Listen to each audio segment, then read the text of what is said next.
ਸੋ ਜਲੰਧਰ ਜ਼ਿਲ੍ਹੇ ਦੇ ਵਿੱਚ ਕੋਵਿਡ 19 ਦੇ ਜਿਹੜੀ ਲੇਟੈਸਟ ਪੋਜੀਸ਼ਨ ਨੂੰ ਲੈ ਕੇ ਮੈਂ ਆਪ ਦੇ ਨਾਲ ਕੁਝ ਗੱਲਾਂ ਸਾਂਝੀਆਂ ਕਰਨਾ ਚਾਹ ਰਿਹਾ ਸੀਗਾ। ਸੋ ਪਿੱਛੇ ਅਸੀਂ ਦੇਖ ਰਹੇ ਸੀਗੇ ਵੀ ਜਲੰਧਰ ਜ਼ਿਲ੍ਹੇ ਦੇ ਵਿੱਚ ਬਾਹਰ ਦੇ ਮਰੀਜ਼ ਜਿਹੜੇ ਸਟੇਟ ਤੋਂ ਬਾਹਰ ਦੇ ਮਰੀਜ਼ ਸੀਗੇ, ਦਿੱਲੀ ਤੋਂ, ਹਰਿਆਣਾ ਤੋਂ ਤੇ ਯੂਪੀ ਤੋਂ, ਆਲਮੋਸਟ ਸਾਡੇ ਕੋਲ 300 ਤੋਂ ਵੱਧ ਮਰੀਜ਼ ਬਾਹਰ ਦੇ ਆ ਗਏ ਸੀਗੇ ਤੇ ਉਹਦੇ ਕਰਕੇ ਸਾਡੇ ਹਸਪੀਟਲ ਦੇ ਉੱਤੇ ਕਾਫੀ ਰਸ਼ ਵੱਧ ਰਿਹਾ ਸੀਗਾ। ਬਟ ਹੁਣ ਜਿਹੜੀ ਹੈਗੀ ਹੈ ਅਸੀਂ ਹੋਰ ਹਸਪੀਟਲਸ ਨਾਲ ਤਾਲਮੇਲ ਕਰਕੇ ਸਾਰੇ ਬੈੱਡ ਵਧਾ ਲਏ ਸੀਗੇ। ਇਸ ਸਮੇਂ ਵੀ ਤਕਰੀਬਨ 20% ਜਿਹੜਾ ਪੇਸ਼ੈਂਟ ਹੈ ਉਹ ਸਟੇਟ ਤੋਂ ਬਾਹਰ ਦਾ ਹੈਗਾ। ਫਿਰ ਵੀ ਹੁਣ ਜਿਹੜੀ ਹੈਗੀ ਸਾਰੇ ਹਸਪਤਾਲਾਂ ਦੇ ਵਿੱਚ ਬੈੱਡਸ ਨੂੰ ਲੈ ਕੇ ਕੰਫਰਟੇਬਲ ਪੋਜੀਸ਼ਨ ਬਣੀ ਹੋਈ ਹੈ। ਇਸ ਸਮੇਂ ਜਿਹੜੇ ਸਾਡੇ 611 ਬੈੱਡ ਜਿਹੜੇ ਹੈਗੇ ਆਕਸੀਜਨ ਦੇ ਉਹ ਖਾਲੀ ਨੇ ਤੇ ਵੈਂਟੀਲੇਟਰ ਦੇ ਵੀ ਬੈੱਡ ਜਿਹੜੇ ਹੈਗੇ ICU ਬੈੱਡ 118 ਇਹ ਖਾਲੀ ਨੇ। ਸੋ ਇਸ ਸਮੇਂ ਜਲੰਧਰ ਡਿਸਟ੍ਰਿਕਟ ਦੇ ਵਿੱਚ ਬੈੱਡਸ ਨੂੰ ਲੈ ਕੇ ਕੋਈ ਵੀ ਦਿੱਕਤ ਪਰੇਸ਼ਾਨੀ ਵਾਲੀ ਗੱਲ ਨਹੀਂ ਹੈ। ਤੇ ਇੱਕ ਚੰਗੀ ਗੱਲ ਜਿਹੜੀ ਮੈਂ ਪਿਛਲੇ ਲਗਭਗ 2-3 ਹਫ਼ਤਿਆਂ ਦੇ ਟ੍ਰੈਂਡ ਦੇ ਵਿੱਚ ਪਿਛਲੇ 3-4 ਦਿਨਾਂ ਦੇ ਵਿੱਚ ਹੀ ਦੇਖਣ 'ਚ ਮਿਲੀ ਹੈ ਵੀ ਜਿੰਨੇ ਨਵੇਂ ਮਰੀਜ਼ ਆ ਰਹੇ ਨੇ ਡਿਸਚਾਰਜ ਵੀ ਉਹਨੇ ਹੋਣ ਲੱਗ ਗਏ ਨੇ। ਸੋ ਸਾਡਾ ਜਿਹੜਾ total patient number of patient ਜਿਹੜੇ ਆਕਸੀਜਨ ਬੈੱਡ ਜਿਹਨੂੰ ਅਸੀਂ ਲੈਵਲ 2 ਕਹਿੰਦੇ ਹਾਂ ਤੇ ਲੈਵਲ 3 ICU ਬੈੱਡ ਦੇ ਉੱਤੇ ਜਿਹੜਾ ਟੋਟਲ ਪੇਸ਼ੈਂਟ ਹੈ ਉਹ ਪਿਛਲੇ 3-4 ਦਿਨਾਂ ਦਾ ਇੱਕ ਸਥਿਰ ਬਣਿਆ ਹੋਇਆ। ਸੋ ਮੈਨੂੰ ਉਮੀਦ ਹੈ ਵੀ ਅਸੀਂ ਜਲੰਧਰ ਡਿਸਟ੍ਰਿਕਟ ਦੇ ਵਿੱਚ ਜਿਹੜਾ ਪੇਸ਼ੈਂਟ ਲੋਡ ਪੀਕ ਲੈਵਲ 'ਤੇ ਪਹੁੰਚ ਗਿਆ ਹੈ ਐਂਡ ਸਾਡੀ ਇਹੀ ਉਮੀਦ ਹੈ ਵੀ ਅੱਗੇ ਇਹ ਪੀਕ ਤੋਂ ਬਾਅਦ ਡਿਕਲਾਈਨ ਹੋਣਾ ਚਾਹੀਦਾ। ਸੋ ਸਾਡੀ ਇਸ ਸਮੇਂ ਬੈੱਡਸ ਨੂੰ ਲੈ ਕੇ ਇੱਕ ਕੰਫਰਟੇਬਲ ਸਿਚੁਏਸ਼ਨ ਬਣੀ ਹੈ ਤੇ ਮੈਂ ਇਹ ਆਸ਼ਵਾਸਨ ਦਿਵਾਉਣਾ ਚਾਹੁੰਦਾ ਵੀ ਜਲੰਧਰ ਨਿਵਾਸੀਆਂ ਨੂੰ ਵੀ ਕੋਈ ਘਬਰਾਉਣ ਦੀ ਇਸ ਬਾਬਤ ਲੋੜ ਨਹੀਂ ਹੈ। ਆਕਸੀਜਨ ਦੀ ਵੀ ਸਾਡੇ ਪਿੱਛੇ ਕਾਫੀ ਜਿੱਦਾਂ ਗਵਰਨਮੈਂਟ ਆਫ ਇੰਡੀਆ ਤੋਂ ਸਪਲਾਈ ਲਾਈਨ ਆਉਂਦੀ ਹੈ ਆਕਸੀਜਨ ਦੀ, ਉਹ ਵੀ ਅਸੀਂ ਕਾਫੀ ਜੰਗੀ ਪੱਧਰ 'ਤੇ ਆਕਸੀਜਨ ਦੇ ਉੱਤੇ ਕੰਮ ਕੀਤਾ ਤੇ ਬੋਕਾਰੋ ਤੋਂ ਵੀ ਅਸੀਂ special supply lines Jalandhar district ਦੇ ਵਿੱਚ ਇਨਸ਼ੋਰ ਕੀਤੀਆਂ ਨੇ। ਸੋ ਟਰੱਕ ਸਾਡਾ ਜਿਹੜਾ ਬੋਕਾਰੋ ਤੋਂ ਆ ਰਿਹਾ ਹੈ ਉਹ ਬਿਲਕੁਲ ਅਨਲੋਡ ਕਰਕੇ ਉਹਨੂੰ ਫਾਸਟ ਤਰੀਕੇ ਨਾਲ ਪਹੁੰਚਾਉਣ ਲਈ ਅਸੀਂ ਉਹਨੂੰ ਏਅਰਕ੍ਰਾਫਟ ਤੋਂ ਏਅਰਲਿਫਟ ਕਰਾ ਰਹੇ ਹਾਂ। ਸੋ ਜਿਹੜਾ ਵੀ ਜਲੰਧਰ ਨੂੰ ਟਰੱਕ ਬੋਕਾਰੋ ਤੋਂ ਆ ਰਿਹਾ ਉਹਨੂੰ ਅਸੀਂ ਚੰਡੀਗੜ੍ਹ ਏਅਰਫੋਰਸ ਭੇਜ ਕੇ ਏਅਰਫੋਰਸ ਦੇ ਹਵਾਈ ਜਹਾਜ਼ ਦੇ ਵਿੱਚ ਲੋਡ ਕਰਕੇ ਬੋਕਾਰੋ ਭਿਜਵਾ ਰਹੇ ਹਾਂ ਤਾਂ ਕਿ ਸਾਡਾ ਟਰਨ ਅਰਾਊਂਡ ਟਾਈਮ ਘਟੇ। ਇਹ ਕਰਕੇ ਸਾਡਾ ਜਿਹੜਾ ਪਿਛਲੇ ਹਫ਼ਤੇ 10 ਦਿਨ ਦੇ ਵਿੱਚ ਅਸੀਂ ਆਕਸੀਜਨ ਦੀ ਵੀ ਸਥਿਤੀ 'ਤੇ ਪੂਰਨ ਤੌਰ 'ਤੇ ਕਾਬੂ ਪਾ ਲਿਆ। ਹੁਣ ਸਾਡੇ ਕੋਲ ਜਿਹੜੇ 2 ਪਲਾਂਟ ਸੀਗੇ ਉਹ ਸਾਰਿਆਂ ਦੇ ਵਿੱਚ ਲਿਕੁਇਡ ਆਕਸੀਜਨ ਫਿਲਡ ਨੇ, ਜਿੱਥੇ ਥੋੜ੍ਹਾ ਜਿਹਾ ਜਿਹੜੇ ਏਅਰ ਸੈਪਰੇਟਰ ਯੂਨਿਟ ਵੀ ਲੱਗੇ ਨੇ ਉਹ ਵੀ ਕੰਮ ਕਰ ਰਹੇ ਨੇ ਤੇ ਤੀਜਾ ਪਲਾਂਟ ਵੀ ਜਿਹੜਾ ਸਾਡਾ ਨਹੀਂ ਚੱਲ ਰਿਹਾ ਸੀ ਉੱਥੇ ਵੀ ਅਸੀਂ ਲਿਕੁਇਡ ਆਕਸੀਜਨ ਦਾ ਰਿਜ਼ਰਵ ਕ੍ਰੀਏਟ ਕਰ ਲਿਆ। ਸੋ ਪੂਰੇ ਪੱਖੋਂ ਸਾਡੀ ਜਿਹੜੀ ਹੁਣ ਬੈੱਡਸ ਤੇ ਆਕਸੀਜਨ ਅਵੇਲੇਬਿਲਿਟੀ ਦੀ ਜਲੰਧਰ ਡਿਸਟ੍ਰਿਕਟ ਦੇ ਵਿੱਚ ਪੂਰਨ ਰੂਪ ਤੋਂ ਫੁੱਲ ਤਿਆਰੀਆਂ ਨੇ। ਇੱਕ ਅਸੀਂ ਪਿੱਛੇ ਪੇਸ਼ੈਂਟਸ ਦੀ ਥੋੜ੍ਹੀ ਹੋਰ ਦਿੱਕਤ ਆ ਰਹੀ ਸੀਗੀ, ਹੌਲੀ ਹੌਲੀ ਉਹਨਾਂ ਨੂੰ ਵੀ ਐਡਰੈਸ ਕਰ ਰਹੇ ਹਾਂ ਵੀ ਅੱਜ ਕੱਲ੍ਹ ਕੀ ਦੇਖਣ 'ਚ ਆਇਆ ਟ੍ਰੈਂਡ ਵੀ ਕੋਵਿਡ ਦੇ ਮਰੀਜ਼ ਕੋਵਿਡ ਤੋਂ ਤਾਂ ਉਹ ਰਿਕਵਰ ਕਰ ਜਾਂਦੇ ਨੇ ਤਾਂ ਕੋਵਿਡ ਉਹਨਾਂ ਦੀ ਨੈਗੇਟਿਵ ਰਿਪੋਰਟ ਆ ਜਾਂਦੀ ਹੈ। ਫਿਰ ਵੀ ਉਹਨਾਂ ਦੀ ਜਿਹੜੀ ਹੈ ਆਕਸੀਜਨ ਰਿਕੁਆਇਰਮੈਂਟ ਰਹਿੰਦੀ ਹੈ ਵੀ ਉਹਨਾਂ ਦੀ ਜਿਹੜੀ ਆਕਸੀਜਨ ਸੈਚੂਰੇਸ਼ਨ 95% ਨੈਚੁਰਲ ਨਹੀਂ ਰਹਿੰਦੀ ਤੇ ਉਹਨਾਂ ਨੂੰ ਹਸਪੀਟਲਸ ਪ੍ਰੈਸਕ੍ਰਾਈਬ ਕਰ ਰਹੇ ਸੀਗੇ ਵੀ ਤੁਸੀਂ ਆਕਸੀਜਨ ਸਿਲੰਡਰਸ ਘਰੇ ਰੱਖ ਲਓ।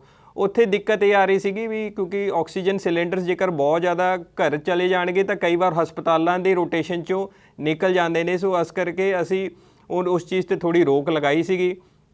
ਹੁਣ ਕੱਲ੍ਹ ਤੋਂ ਇੱਕ ਤਾਂ ਅਸੀਂ ਸਿਸਟਮ ਇਹ ਚਲਾਇਆ ਵੀ ਸਪੈਸ਼ਲ ਸਿਵਲ ਹਸਪਤਾਲ ਦੇ ਵਿੱਚ 30 ਬੈੱਡ ਦਾ ਵਾਰਡ ਐਸਟੈਬਲਿਸ਼ ਕੀਤਾ ਹੈ ਜਿੱਥੇ ਕੋਵਿਡ ਨੈਗੇਟਿਵ ਪੇਸ਼ੈਂਟ ਜਿਹੜੇ ਕੋਵਿਡ ਤੋਂ ਰਿਕਵਰ ਕਰ ਗਏ ਨੇ ਜਿਨ੍ਹਾਂ ਦੀ ਨੈਗੇਟਿਵ ਰਿਪੋਰਟ ਆ ਗਈ ਹੈ ਫਿਰ ਵੀ ਆਕਸੀਜਨ ਸੈਚੂਰੇਸ਼ਨ ਨਹੀਂ ਮੇਨਟੇਨ ਕੀਤੀ, ਉਹ 30 ਬੈੱਡ ਦੀ ਸਪੈਸ਼ਲ ਫੈਸਿਲਿਟੀ ਚਾਲੂ ਕੀਤੀ ਜਿੱਥੇ ਅਸੀਂ ਆਕਸੀਜਨ ਕੌਨਸਨਟ੍ਰੇਟਰ ਰੱਖ ਕੇ ਉਹਨਾਂ ਦਾ ਉੱਥੇ ਜਿੰਨੇ ਮਰਜ਼ੀ ਦਿਨ ਐਕਸਟਰਾ ਰਹੋ, ਫ੍ਰੀ ਖਾਣਾ ਵੀ ਮੁਹੱਈਆ ਕਰਾਇਆ ਜਾਊਗਾ ਤੇ ਆਕਸੀਜਨ ਕੌਨਸਨਟ੍ਰੇਟਰ ਦੇ ਥਰੂ ਉਹਨਾਂ ਦੀ ਜਿਹੜੀ ਆਕਸੀਜਨ ਸੈਚੂਰੇਸ਼ਨ ਵੀ ਮੇਨਟੇਨ ਕੀਤੀ ਜਾਊਗੀ।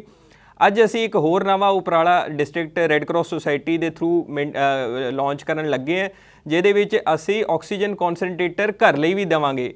ਸੋ ਉਹਦੇ ਵਿੱਚ ਮੋਡਸ ਆਪਰੈਂਡੀ ਜਾਂ ਕਰਨ ਦਾ ਤਰੀਕਾ ਇਹ ਰਹੂਗਾ ਵੀ ਜਿਹੜਾ ਹਸਪੀਟਲ ਪ੍ਰੈਸਕ੍ਰਾਈਬ ਕਰਦਾ ਇੱਕ ਤਾਂ ਉਹਦੀ ਪ੍ਰੈਸਕ੍ਰਿਪਸ਼ਨ ਦੀ ਸਲਿੱਪ ਸਾਨੂੰ ਚਾਹੀਦੀ ਹੋਊਗੀ, ਉਹ ਅਸੀਂ ਜਿਹੜਾ ਹੈਗਾ ਸੈਕਟਰੀ ਰੈੱਡ ਕਰਾਸ ਨੂੰ ਉਹਦਾ ਇੰਚਾਰਜ ਬਣਾਇਆ, ਉੱਥੇ ਅਸੀਂ 30 ਆਕਸੀਜਨ ਕੌਨਸਨਟ੍ਰੇਟਰ ਦੇਵਾਂਗੇ ਤਾਂ ਕਿ ਜਿਹੜਾ ਹਸਪੀਟਲ ਦੀ ਇਹ ਜ਼ਿੰਮੇਵਾਰੀ ਹੋਏਗੀ ਵੀ ਉਹ ਆਪਣਾ ਕੋਈ ਇੱਕ ਨਰਸਿੰਗ ਸਟਾਫ ਜਿਹੜਾ ਇਹਦੇ ਵਿੱਚ ਟ੍ਰੇਨਡ ਹੋ ਘਰੇ ਜਾ ਕੇ ਪੇਸ਼ੈਂਟ ਦੇ ਉਹ ਸੈਟਅਪ ਕਰਾ ਕੇ ਚਲਾ ਕੇ ਆ ਜਾਵੇ।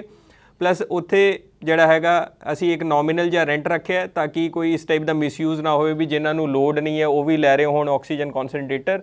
ਸੋ ਉਹ ਅਸੀਂ ਫੈਸਿਲਿਟੀ ਚਾਲੂ ਕਰਨ ਲੱਗੇ ਤਾਂ ਕਿ ਮਰੀਜ਼ਾਂ ਨੂੰ ਘਰੇ ਹੀ ਆਕਸੀਜਨ ਪਹੁੰਚਾਈ ਜਾ ਸਕੇ। ਤੇ ਇਹਦੇ ਵਿੱਚ ਸਿਰਫ ਉਹਨਾਂ ਨੂੰ ਇਹ ਧਿਆਨ ਰੱਖਣਾ ਪਏਗਾ ਵੀ ਕੋਈ ਇਲੈਕਟ੍ਰਿਸਿਟੀ ਦਾ ਬੈਕਅਪ ਜ਼ਰੂਰ ਹੋਵੇ, ਜੇਕਰ ਲਾਈਟ ਚਲੀ ਜਾਂਦੀ ਹੈ ਤਾਂ ਉੱਥੇ ਕੋਈ UPS ਦਾ ਪ੍ਰਬੰਧ ਜਾਂ ਕੋਈ ਜਨਰੇਟਰ ਦਾ ਪ੍ਰਬੰਧ ਹੋਵੇ। ਐਂਡ ਅਸੀਂ ਸੈਕਟਰੀ ਰੈੱਡ ਕਰਾਸ ਨੂੰ ਇਹ ਵੀ ਕਿਹਾ ਵੀ ਜੇਕਰ ਕੁਝ ਐਮਰਜੈਂਸੀ ਸਿਲੰਡਰ ਵੀ ਰਿਜ਼ਰਵ ਰੱਖੋ ਵੀ ਜਿਨ੍ਹਾਂ ਦੇ ਆਕਸੀਜਨ ਕਨਸੈਂਟਰੇਟਰ ਚੱਲ ਰਹੇ ਨੇ, ਕੋਈ ਇਸ ਟਾਈਪ ਦਾ ਬੈਕਅਪ ਦਾ ਇਸ਼ੂ ਆਉਂਦਾ ਤਾਂ ਇਮੀਡੀਏਟਲੀ ਉੱਥੇ ਆਕਸੀਜਨ ਸਿਲੰਡਰ ਵੀ ਮੁਹੱਈਆ ਕਰਾਇਆ ਜਾਵੇ। ਸੋ ਇਹ ਅਸੀਂ ਹੋਰ ਜਿਹੜੀ ਸਾਡੇ ਕੋਲ ਕੰਪਲੇਂਟਸ ਆ ਰਹੀਆਂ ਨੇ, ਡਿਮਾਂਡਸ ਆ ਰਹੀਆਂ ਨੂੰ ਉਹਨੂੰ ਐਡਰੈਸ ਕਰਨ ਲਈ ਹੋਰ ਇਸ ਟਾਈਪ ਦੇ ਉਪਰਾਲੇ ਅਸੀਂ ਲਗਾਤਾਰ ਕਰ ਰਹੇ ਹਾਂ। ਰੈਸਟ੍ਰਿਕਸ਼ਨਸ ਨੂੰ ਵੀ ਲੈ ਕੇ ਜਿਹੜੇ ਮੈਂ ਦੇਖ ਰਿਹਾ ਹੋਰ ਅਸੀਂ ਜਲੰਧਰ ਦੇ ਵਿੱਚ ਵੱਧ ਤੋਂ ਵੱਧ ਜਿਹੜੀ ਛੂਟ ਦਿੱਤੀਆਂ ਨੇ। ਜਿਹੜੀ ਨਾਨ ਐਸੈਂਸ਼ੀਅਲ ਦੁਕਾਨਾਂ ਨੇ ਉਹ ਵੀ 3 ਵਜੇ ਤੱਕ ਖੁੱਲ੍ਹੀਆਂ ਰਹਿੰਦੀਆਂ ਨੇ। ਮੈਂ ਦੇਖ ਰਿਹਾ ਸੀਗਾ ਜਿੱਦਾਂ ਲੁਧਿਆਣੇ ਸਾਰਾ ਕੁਝ 12 ਵਜੇ ਬੰਦ ਹੋ ਜਾਂਦਾ ਹੈ। ਅੰਮ੍ਰਿਤਸਰ ਦੇ ਵਿੱਚ ਵੀ ਜਿਹੜੇ ਔਡ ਈਵਨ ਜਾਂ ਲੈਫਟ ਰਾਈਟ ਦਾ ਸਿਸਟਮ ਹੈ, ਅਸੀਂ ਨਾਨ ਐਸੈਂਸ਼ੀਅਲ ਕੈਟੇਗਰੀਜ਼ ਨੂੰ ਛੂਟ ਦਿੱਤੀਆਂ ਨੇ ਤਾਂ ਕਿ ਛੋਟੇ ਦੁਕਾਨਦਾਰਾਂ ਦਾ ਹੋਰ ਨੁਕਸਾਨ ਨਾ ਹੋਵੇ। ਅਸੀਂ ਪ੍ਰਾਈਵੇਟ ਆਫਿਸਿਸ ਵੀ ਸਾਰੇ ਦਿਨ ਅਲਾਓ ਕੀਤੇ ਹੈ, ਜਿਹੜੇ 9 ਤੋਂ 3 ਜਿਹੜੇ ਆ all days of the weekend lockdown ਨੂੰ ਛੱਡ ਕੇ। ਸੋ ਕੁਝ ਡਿਮਾਂਡ ਸਾਡੇ ਕੋਲ ਹੋਰ ਆ ਰਹੀਆਂ ਨੇ, ਜਿੱਦਾਂ ਮੈਰਿਜ ਪੈਲੇਸ ਨੂੰ ਲੈ ਕੇ ਹੈ ਵੀ ਸ਼ਾਦੀ ਦੀ ਲਿਮਿਟ ਵਧਾ ਦਿੱਤੀ ਜਾਵੇ। ਟੈਕਸੀ ਆਪਰੇਟਰਸ ਨੂੰ ਵੀ ਦਿੱਕਤ ਹੈ ਕਿਉਂਕਿ ਉੱਥੇ ਵੀ ਹੈ। ਸੋ ਅਸੀਂ ਇਹ ਮੈਂ ਕਲੀਅਰ ਕਰਨਾ ਚਾਹੁੰਦਾ ਕਿ ਸਟੇਟ ਗੌਰਮੈਂਟ ਨੇ ਹਲੇ ਬਾਕੀ ਰੈਸਟ੍ਰਿਕਸ਼ਨਸ ਦੇ ਉੱਤੇ ਸਾਡੇ ਤੇ ਨਹੀਂ ਇਜਾਜ਼ਤ ਦਿੱਤੀ ਸਾਨੂੰ ਹੋਰ ਰਿਲੈਕਸੇਸ਼ਨ ਦੇਣ ਦੀ। ਉਹ ਜਿੱਦਾਂ ਵੀ ਸਾਡਾ ਰਾਬਤਾ ਕਾਇਮ ਹੁੰਦਾ ਸਟੇਟ ਗੌਰਮੈਂਟ ਦੇ ਨਾਲ, ਅਸੀਂ ਇਹ ਫੀਡਬੈਕ ਲੈ ਕੇ ਜਾਵਾਂਗੇ ਕਿਉਂਕਿ ਕੇਸਿਸ ਹਲੇ ਪੰਜਾਬ ਦੇ ਵਿੱਚ ਓਵਰਆਲ ਹਲੇ ਪੀਕ ਨਹੀਂ ਕੀਤੇ ਹੈ ਤੇ ਸ਼ਾਇਦ ਉੱਥੇ ਇਹ ਕੰਸਰਨ ਬਣਿਆ ਹੋਇਆ ਕਿਤੇ ਕੋਈ ਹੋਰ ਪਾਸੇ ਕੇਸਿਸ ਵੱਧ ਨਾ ਜਾਣ। ਤਾਂ ਇਸ ਕਰਕੇ ਪਰ ਅਸੀਂ ਡਿਮਾਂਡ ਜਿਹੜੀ ਹੈ ਬਾਕੀ ਸੈਕਸ਼ਨਸ ਦੀ ਵੀ ਅਸੀਂ ਰੱਖ ਰਹੇ ਹਾਂ। ਜੇਕਰ ਕੋਈ ਹੋਰ ਤੁਹਾਡੀ ਵੀ ਡਿਮਾਂਡ ਹੈ, ਤੁਸੀਂ ਵੀ ਇੱਥੇ ਖਾਸ ਕਰ ਜਿਹੜਾ ਸਾਡਾ ਡਿਸਟ੍ਰਿਕਟ ਐਡਮਿਨਿਸਟ੍ਰੇਸ਼ਨ ਦਾ ਫੇਸਬੁੱਕ 'ਤੇ ਜਿੱਥੇ ਅਪਲੋਡ ਹੁੰਦਾ ਉੱਥੇ ਤੁਸੀਂ ਕਮੈਂਟ ਸੈਕਸ਼ਨ ਦੇ ਵਿੱਚ ਆਪਣੀ ਡਿਮਾਂਡ ਰੱਖ ਸਕਦੇ ਹੋ, ਅਸੀਂ ਉਹਨੂੰ ਵੀ ਟੇਕ ਅਪ ਕਰਾਂਗੇ। ਸੋ ਕੁਝ ਵੈਕਸੀਨੇਸ਼ਨਸ ਨੂੰ ਲੈ ਕੇ ਵੀ ਕੰਸਰਨ ਸੀਗੇ ਕਿਉਂਕਿ ਇਹ ਗੱਲ ਠੀਕ ਹੈ ਵੀ ਜਿਹੜੀ ਅਸੀਂ ਪੰਜਾਬ ਗੌਰਮੈਂਟ ਤੋਂ ਡਿਮਾਂਡ ਗੌਰਮੈਂਟ ਆਫ ਇੰਡੀਆ ਨੂੰ ਭੇਜ ਰਹੇ ਹਾਂ ਉਹ ਪੂਰੀ ਨਹੀਂ ਮਿਲ ਰਹੀ ਹੈ, ਉਹ ਆਲਮੋਸਟ 1/3 ਹੀ ਮਿਲ ਰਹੀ ਹੈ। ਸੋ ਇਸ ਕਰਕੇ ਉਹ ਡਿਸਟ੍ਰਿਕਟਸ ਨੂੰ ਵੀ ਤਕਰੀਬਨ 1/3 ਡਿਮਾਂਡ ਹੀ ਦੇ ਅਗੇਂਸਟ ਹੀ ਮਿਲ ਰਹੀ ਹੈ। ਸੋ ਅਸੀਂ ਸਾਨੂੰ ਆਲਮੋਸਟ 15-16 ਹਜ਼ਾਰ ਵੈਕਸੀਨਸ ਮਿਲਦੀਆਂ ਨੇ ਹਰ ਤੀਜੇ ਦਿਨ, ਪਰ ਜਿਹੜੀ ਸਾਡੀ ਆਰਾਮ ਨਾਲ ਅਸੀਂ 10,000 ਦੇ ਆਸ-ਪਾਸ ਤਾਂ ਡੇਲੀ ਲੱਗ ਜਾਂਦੀਆਂ ਨੇ। ਸੋ ਇਸ ਕਰਕੇ ਉਹ ਜ਼ਰੂਰ ਦਿੱਕਤ ਆ ਰਹੀ ਹੈ, ਬਟ ਇਹ ਅਸੀਂ ਗੌਰਮੈਂਟ ਆਫ ਇੰਡੀਆ ਨਾਲ ਲਗਾਤਾਰ ਟੇਕਅਪ ਕਰ ਰਹੇ ਵੀ ਪੰਜਾਬ ਦਾ ਕੋਟਾ ਵਧਾਇਆ ਜਾਵੇ। ਸੋ ਉਸ ਦੇ ਉੱਤੇ ਪੂਰਾ ਉਪਰਾਲਾ ਲੱਗੇ ਹੋਏ ਹੈ। ਤੇ ਇਹ ਵੀ ਅਸੀਂ ਇੱਥੇ ਮੈਂ ਕਲੀਅਰ ਕਰਨਾ ਚਾਹੁੰਦਾ ਵੀ ਕਿਸੇ ਦੇ ਫਸਟ ਡੋਜ਼ ਲੱਗੀ ਹੈ ਤਾਂ 6 ਹਫ਼ਤੇ ਤੋਂ 2 ਮਹੀਨੇ ਵੀ ਹੋ ਜਾਂਦੇ, 2.25 ਮਹੀਨੇ ਵੀ ਹੋ ਜਾਂਦੇ, ਤਾਂ ਕੋਈ ਐਡਵਰਸ ਰਿਐਕਸ਼ਨ ਵਾਲੀ ਕੋਈ ਘਬਰਾਉਣ ਵਾਲੀ ਲੋੜ ਨਹੀਂ ਹੈ।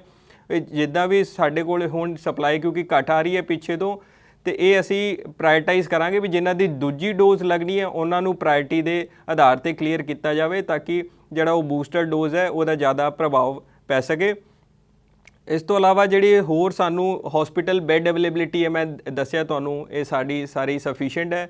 ਤੁਸੀਂ ਜਿਹੜਾ ਸਾਡਾ ਹੈਲਪਲਾਈਨ ਨੰਬਰ ਹੈ 222 44 17, ਇਸ ਦੇ ਉੱਤੇ ਕਦੇ ਵੀ ਕਾਲ ਕਰਕੇ ਹਸਪੀਟਲ ਬੈੱਡ ਪੁੱਛ ਸਕਦੇ ਹੋ। ਤੁਸੀਂ ਸਾਡੀ ਡਿਸਟ੍ਰਿਕਟ ਐਡਮਿਨਿਸਟ੍ਰੇਸ਼ਨ ਜਲੰਧਰ ਦੀ ਵੈਬਸਾਈਟ ਜਿਹੜੀ ਹੈਗੀ ਉਸ ਦੇ ਉੱਤੇ ਜਾ ਕੇ jalandhar.nic.in ਉਸ ਦੇ ਉੱਤੇ ਵੀ ਹਸਪੀਟਲ ਬੈੱਡ ਦਾ PDF ਡੇਲੀ ਅਪਲੋਡ ਹੁੰਦਾ ਹੈ ਸ਼ਾਮ ਨੂੰ ਵੀ ਕਿਸ ਹਸਪੀਟਲ ਦੇ ਵਿੱਚ ਕਿੰਨੇ ਬੈੱਡ ਖਾਲੀ ਨੇ, ਉੱਥੋਂ ਤੁਸੀਂ ਕਲੀਅਰ ਕਰ ਸਕਦੇ ਹੋ।